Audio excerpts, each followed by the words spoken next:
fiery horse with the speed of light, a cloud of dust, and a hearty Hi-Yo Silver, the Lone Ranger.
With his faithful Indian companion Tonto, the daring and resourceful masked rider of the plains led the fight for law and order in the early western United States.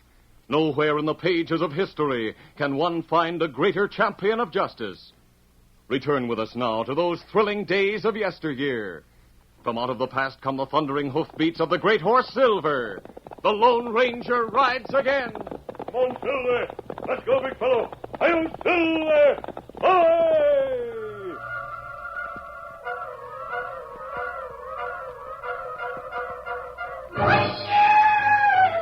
Indians of the Sioux Nation were on the warpath. Scattered bands of painted savages spread over wide areas, making war on white men wherever they were found.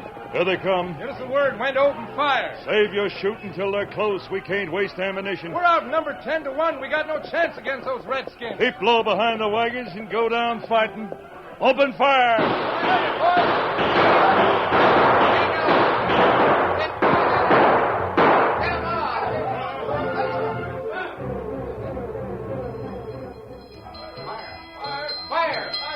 Even the people in the villages were at the mercy of the red marauders. It's a fire!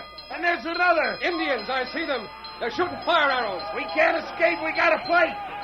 Here come the redskins. They're charging. Open fire!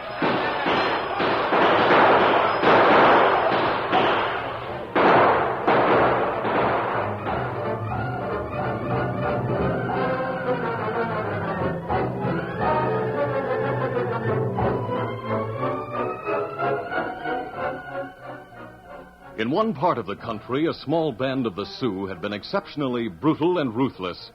The Lone Ranger and Tonto had been following this band for 2 days. As the trail neared the overland route, now being traversed by westward-moving caravans, it suddenly dissolved. This seemed to indicate that the band of Indians had broken up and scattered. Oh, Silver. Big fella. Easy. Here's where the band broke up, Tonto. See the tracks leading in many directions. And that's not good, Kimasabi. Them do that, so no one follow trail. Means they're getting ready to make trouble. They may have discovered that we've been following them. That's right. We be mighty careful now, Kimasabi. Maybe we ride into ambush. Yes, that's possible. However, we're nearing the overland trail. They may be planning trouble there. And what we do? We're not many miles from Fort Laramie. I think we should ride there at once and notify the garrison commander. He'll throw out a scout detachment to keep an eye on their activities. Easy, Silver. Steady, big fellow. Easy. That good. Come on, Silver. Come up, scout.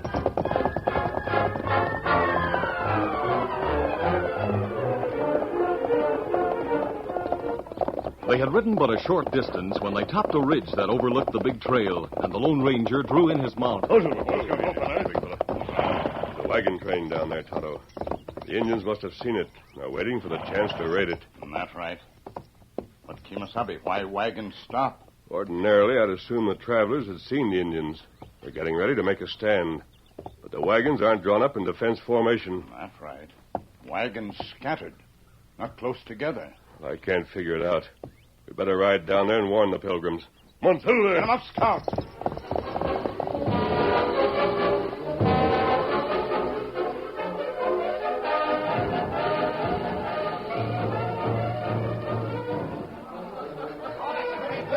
Meanwhile, in the wagon camp, there was an air of festivity. The men of the wagon train were gathered about the big wagon boss, Butch Wagner, shaking his hand and slapping his broad shoulders, while a little man named Titus Ames looked on with hearty approval. Yeah, this is a big surprise, Butch.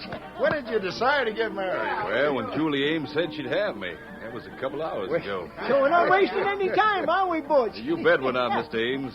I don't want Julie to change her mind. Well, congratulations to you, Butch. You're getting a mighty fine girl. And Julie's getting a good husband, don't forget that. Oh, yeah. Here comes the parson. Folks, I'm ready to perform the ceremony anytime the young couple's ready. Where's Julie? She's with her mother back in our wagon, getting fixed up in a wedding finery. Will you go tell her I'm ready, Mr. Ames? Yes, Parson, in just a minute or so. Butch, could I talk to you private for a moment? Why, sure, Mr. Ames. You'll excuse me a minute, Parson. I want to talk to my father-in-law. Of course. What is it about, Mr. Ames? Well, it's about those notes you hold against me, Butch. Oh, yes, those notes. Well, I was going to get around to them right after the ceremony. Yep. I've got them right here with me. I don't want to push you, but you promised you'd cancel them if you married Julie, and I just thought I'd remind you. Oh, I'm glad you did, Mr. Ames. Here they are. All right, you take them. They're marked paid in full. Well, now, that's mighty fine of you, Butch. It sure is. It'll make it a lot easier for me to get started in business again. Oh, forget it. I'm glad to cancel them. And now you go tell Julie the parson's waiting. I'll go get her and her mother. I'll be back in a few minutes, Butch.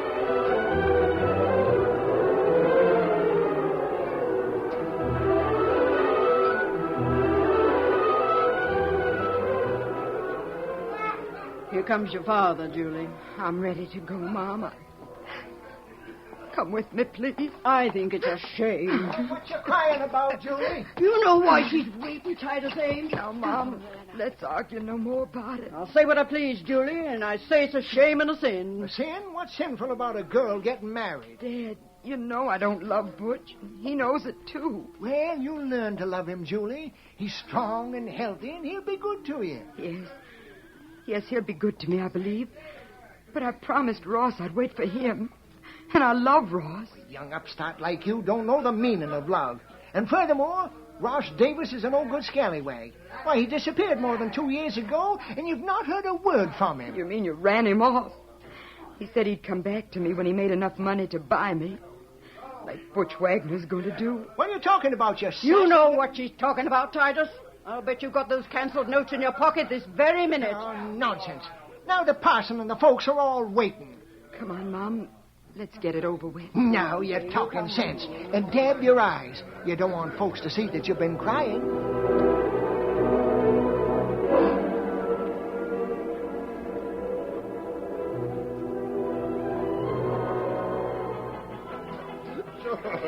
Yes, well, all around here like that.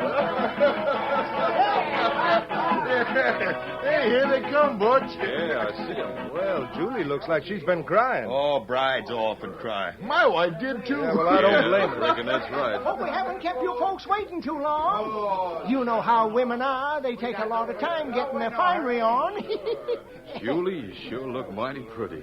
About the prettiest girl I ever laid eyes on. I'm ready for the ceremony, Butch. You may tell the parson. Julie, maybe you don't love me now, but I'm going to try mighty hard to be a good husband. I know If you the will. parson's ready. Now, if the couple will face me. Yeah, like that now. Hey, look yonder. It's a masked man and an engine. Now, what are they riding in here for? I don't know, Titus, but I'll find out. Cover the men. Hold Hold up the proceedings, Parson, till I find out what this is all about. Of course. I see we've interrupted the wedding ceremony. I'm sorry, but I want to warn you It's that... a wedding, all right, and you're not invited. We don't want a masked man here. Take off the mask. Who are you? Why'd you come here? Who's the boss of this wagon train? I am. What do you want? Todd and I rode in here to warn you against an Indian attack.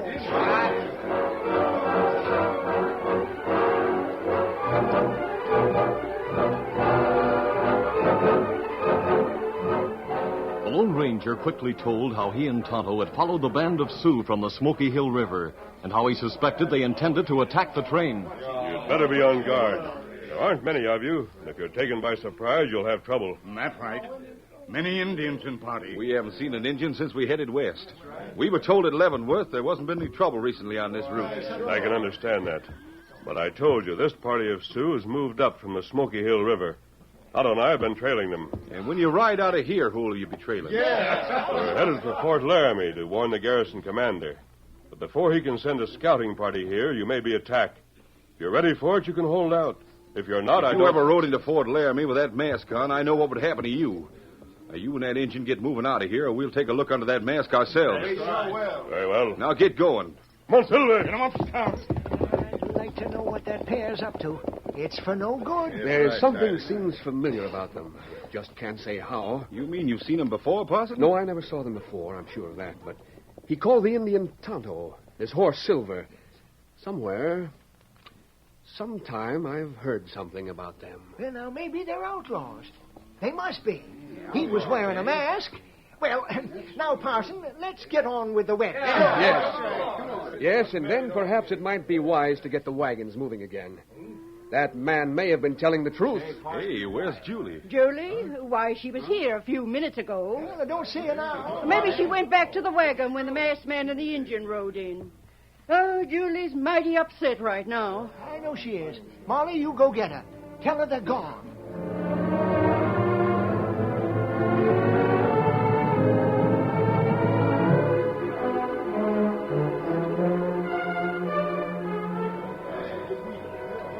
A few minutes later, the mystified pilgrim saw Molly Ames returning from the wagon, but she was alone. Julie's not with her, Parson. So I see.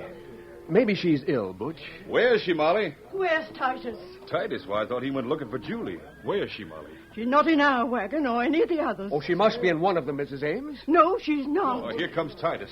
Did you find her, Molly? No, Titus, didn't you? Well, I wasn't looking for her. I just happened to remember I'd left the saddle on my mare. I went to take it off, but she's gone. You say your saddle mare's gone? Yes, she is. That masked man and Indian must have a confederate and who stole her when we was talking to him. I might have known they were up to tricks. I think you're both wrong. No one stole that mare. Then where is she? You'll find that mare wherever you find Julie. Now, wait, Mrs. Ames, just what do you mean by that? Parson, she didn't want to get married. My husband forced her into it. That's not true. I didn't force her to do nothing. This is no time to rattle the family skeleton around, or I'd tell you why he did it, Parson. But right now, we got to find Julie. But where is she? It's as plain as the nose in your face, Titus. She's taken your saddle mare and rode off. I don't believe it. Julie wouldn't do a thing like that. Then where do you think she is? Well, I can't answer that for sure, of course. But I'm saying that masked man and Indian had something to do with it. That business of riding in here and trying to scare us about Indians attacking the wagon train was just a trick. Well, we know they didn't leave with her, and no one could have sneaked in and captured her without being seen. Now, wait a minute. Let us try to think calmly and decide what we must do to find her.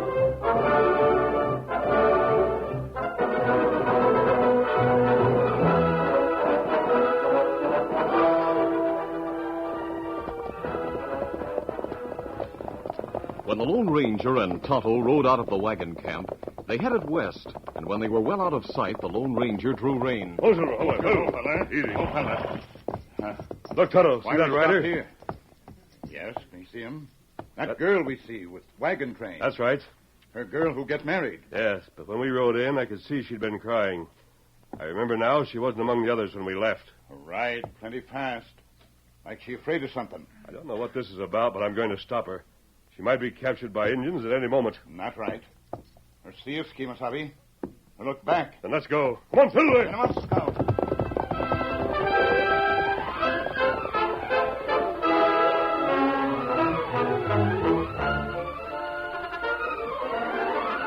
The curtain falls on the first act of our Lone Ranger story. Before the next exciting scenes, please permit us to pause for just a few moments.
Now, to continue our story. Get up! Get up there! Run, Nellie! They're after us! Get up! Get up there! Julie Ames saw the Lone Ranger and Tonto heel their mounts in pursuit, and she urged her mare to greater speed, but it was of little avail.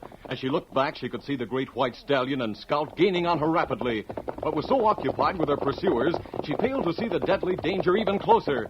But it did not escape the masked man. Hello. See those Indians? Me see him.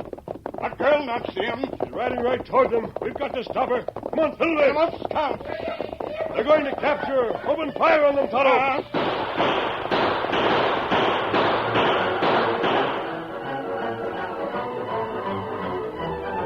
The small group of Indians had been so preoccupied with the anticipation of capturing the girl that they had not seen the approach of the Lone Ranger and Tonto, and the first volley of lead that whistled among them caused surprise and consternation. After a few scattered shots, they turned and fled, almost as the Lone Ranger raced up beside the hard-running mare and reached out to grasp the reins. Ho, back, easy, Leave steady. me alone! Let me go! Oh, easy. We want to help you, miss. Don't be afraid. But you're mad. Oh, you're an outlaw. I'm no outlaw, believe me. Now tell me, why did you leave camp? You heard me warn those people of a possible Indian attack. Because I didn't believe you. Neither did they. But I think you know now I wasn't lying. It's lucky Tonto and I saw you. Yes.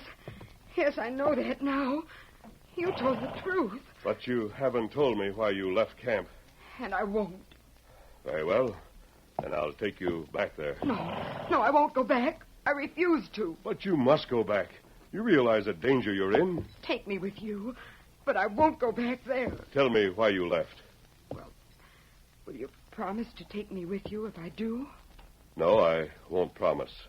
I'll decide after I hear your reasons for leaving. Very well. I'll tell you.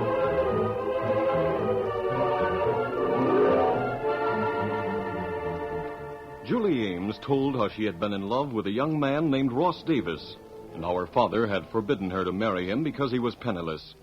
Ross, she said, had left their hometown in the East to make his fortune, promising to return when he had done so. And that was more than 2 years ago. Since then, I've heard nothing from him. So your father persuaded you to accept the wagon master's proposal? Yes. Butch Wagner is a good man, but I don't love him.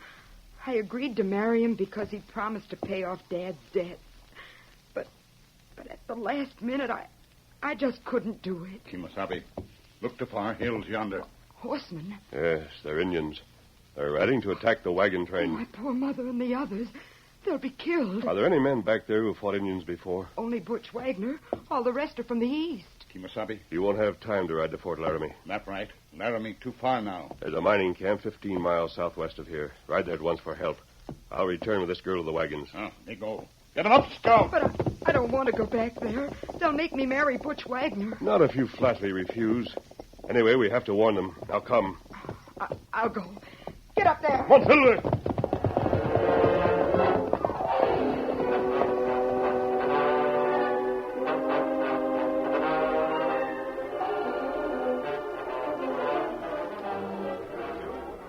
Meanwhile, in the wagon camp, the wagons had been searched again, and Julie was not found. Butch Wagner quickly organized a party to follow the trail of the horse she had ridden. They've got to find my Julie. My little girl. Now, She's Molly, gone. bear up. Butch and the boys will find her. Mr. Ames, Yes, Butch? I'm taking about 6 men with me. I can't take any more on account of that smoke signal yonder in the hills. Smoke signal. May mean Indians. Of course it means Indians. The masked man told you they might attack us, and my poor Julie girl stays somewhere. What's going on? What's the trouble, man? It's Indians. They're riding in on us. Look, Butch. They've come in behind us from the east. Yeah, I see them. You men get the wagons together. And Molly, Yes? you get the women and children together. Keep them inside the circle of wagons. Parson, take charge while I'm going. Gone. Where are you going? I'm going out alone after Julie. You'll be killed before you get out of camp. Well, maybe not. At any rate, I'm responsible for what happened to Julie. I'm going to find her. Go there, easy. If I don't find her alive, I won't be back. They've opened fire. Titus, Molly, help me. Butch, you've been hit. Grab him, Titus. He's falling from the saddle. I've got him. Help me, Parson. Help me. What happened? What's the matter? Butch. An Indian bullet got him. Help me lay him down. Easy now, easy. Speak to me, Butch. Parson, go find Julie. He's gone. Dead? Yes, Molly, he's dead. The Lord giveth, and the Lord taketh away. Amen.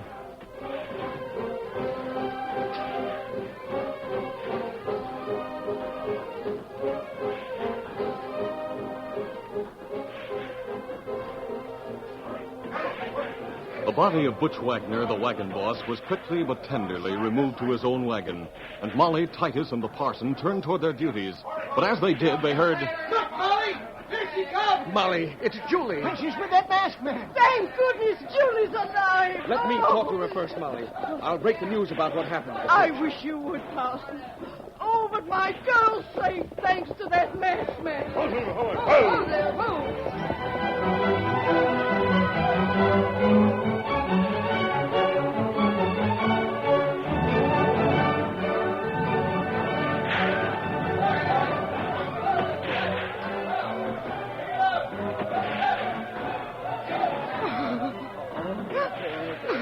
Julie, don't cry so. What have I done? What have I done? It isn't your fault, Julie. Butch wouldn't blame you. He died among friends, Julie. No Indian laid a hand on him. When we discovered you'd gone, Butch realized he made a mistake.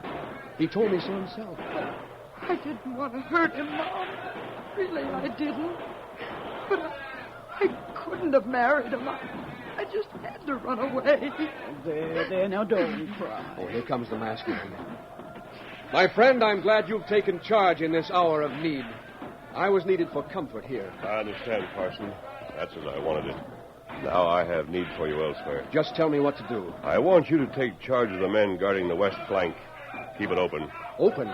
How do you mean? If help arrives, it will come from that direction. Fight the Indians on that side while we hold up our fire elsewhere. And may fool them into thinking we've moved our forces. Yes, I see now. Then they'll swing around, out of our range, and attack on the sides you're holding. Right. But put the plan into operation only if you see help coming. Pardon me, mister, but where in tarnation do you expect help to come from? Certainly not from Fort Laramie. I sent Tonto to a small mining camp southwest of here. If he got through, he'll bring help. You mean that Indian who was with you? Yes. I wouldn't trust any Indian after what's happened here today. You'll learn there's a difference in Indians as among all men. Come, Parson, let's get to our posts.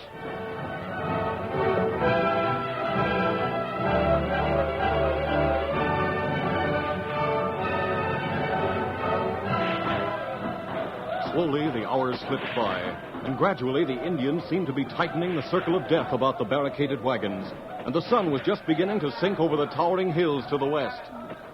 Well, Parson, I guess that Indian Tonto didn't get through. Looks that way, Pete. The masked man says we can expect a big attack just before sundown. Yeah, that's what he told us all a while ago. And look at them. They're beginning to crowd us on this side of the barricade. Yes, they sure are. Here comes the masked man now. Oh, Parson. Yes, my friend? Help is on the way. From a seat in one of the wagons I've been watching through binoculars. There's a party of men riding in. Now open fire and keep it up. That'll throw the Indians away from this side. Open fire, men! Open fire! Keep it up!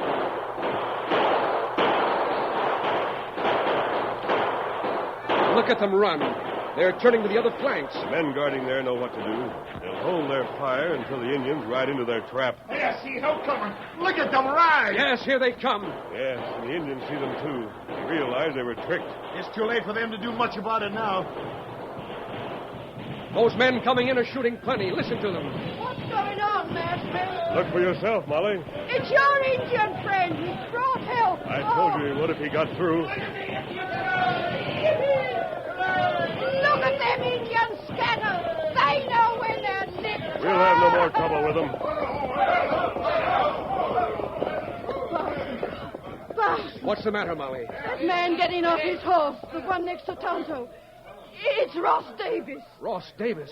Do my eyes deceive me? No, Parson, I don't think so. Ross! Oh, Ross! Julie! Mister, did you know he was at that mining camp when you sent the Indian for help? Yes, Molly, I knew he was there. I've known him since he came west. Then why didn't you tell my daughter you knew him and knew where he was? Because I wasn't sure he would live to get here. Had he been killed by the Indians, Julie would never have known what happened to him. You see, Molly, it would have been better that way. The shock might have killed Julie. Yes, I see how it is now. The masked man was wise not to build up our hopes until he was sure Ross could get here. Here they come. I must speak to the masked man. She wants to tell you something, mister. Oh, what is it, Julie? Ross has told me everything, mister. I want to apologize for the way I talked, for refusing to do as you said. I understand, Julie. So did Tonto when he heard your story. That's why he didn't ride to Fort Laramie for help. We both knew we could depend on Ross Davis and his miners instead. His miners? Yes, Mr. Ames. Ross Davis struck silver about 3 months ago. These men work for him. Oh. Well, all I got to say is we're all mighty glad to see him again. Aren't we, Titers? Huh? Oh, well, you bet we are, Molly. I always knew that Ross Davis had the makings of a man. It took you a long time to come to that conclusion, Mr. Ames. But I believe you mean it now. I know he does, Ross. Come, Tonto. Our work here is done. Why, you're going to leave us? You don't need us, Parson. I'm sure the Indians won't attack again. Ross and his men will see you safely to Fort Laramie. Adios. Adios, masked man. Oh, Ross, I'm so happy. So am I, Julie. But we can thank the masked man for everything. Ross, I know I've heard about him somewhere, but I just can't recollect where or how. Now that you're in the West, you'll hear of him often, Parson. Who is he? Tell him, Julie. Why, he's the Lone Ranger.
This is a feature of the Lone Ranger Incorporated, created and produced by George W. Trendle, directed by Charles D. Livingston, and edited by Fran Stryker. The part of the Lone Ranger is played by Brace Beamer.